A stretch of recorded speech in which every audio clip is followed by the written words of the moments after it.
नमस्कार, केंद्रीय बजट 2026 आ गया है और देखिए, ये सिर्फ कुछ नंबर या सरकारी हिसाब किताब नहीं है। ये एक ऐसा प्लान है जिसका सीधा असर हम सबकी जिंदगी पर पड़ता है, हमारी नौकरियों पर, हमारी बचत पर। तो चलिए आज इसे बिल्कुल आसान भाषा में समझते हैं। तो सवाल ये उठता है कि क्या ये बजट सिर्फ इस साल के खर्चों और कमाई का हिसाब है या फिर ये आने वाले भारत के लिए एक विजन डॉक्यूमेंट है। यही वो सवाल है जिसके इर्द गिर्द हमारी आज की पूरी बातचीत घूमेगी। तो सबसे पहले आइए बजट के मेन मिशन को समझने की कोशिश करते हैं। वो एक आइडिया जो इस साल की हर योजना और हर रुपए के आवंटन के पीछे है।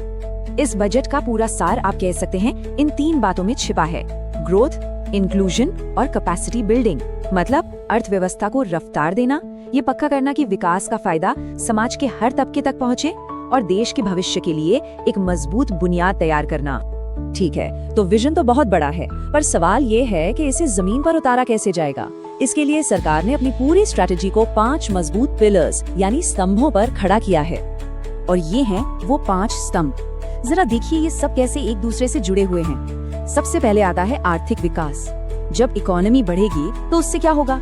नए रोजगार और स्किल्स पैदा होंगे। इसका सीधा फायदा खेती किसानी और गांवों को मिलेगा। और ये सब तभी मुमकिन है जब विकास समावेशी हो, यानी कोई भी इलाका पीछे ना छूटे। और इन सब के ऊपर है सस्टेनेबिलिटी, मतलब ऐसा विकास जो हमारे पर्यावरण के लिए भी सही हो। ये एक पूरी चेन है ना। चलिए अब जरा तेजी से देखते हैं कि ये 5 स्तंभ असल में किन नई योजनाओं की शक्ल ले रहे हैं। यहाँ से चीजें और भी दिलचस्प होने वाली हैं। शुरुआत करते हैं खेती किसानी से, जो हमारी अर्थव्यवस्था की रीढ़ की हड्डी है। इस बार खेती के पुराने तौर तरीकों को बदलने के लिए टेक्नोलॉजी पर और खास तौर पर आर्टिफिशियल इंटेलिजेंस पर एक बड़ा दांव लगाया गया है। इस पहल का नाम है भारत विस्तार। जरा सोच के देखिए, एक एआई असिस्टेंट जो किसान को उसकी अपनी भाषा में सही सलाह दे रहा हो, चाहे वो मौसम का हाल हो या बाजार का भाव। यही तो है स्मार्ट खेती असल एक्शन में।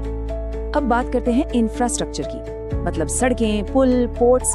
और इस मामले में इस बार जो निवेश हो रहा है उसका पैमाना वाकई बहुत बड़ा है।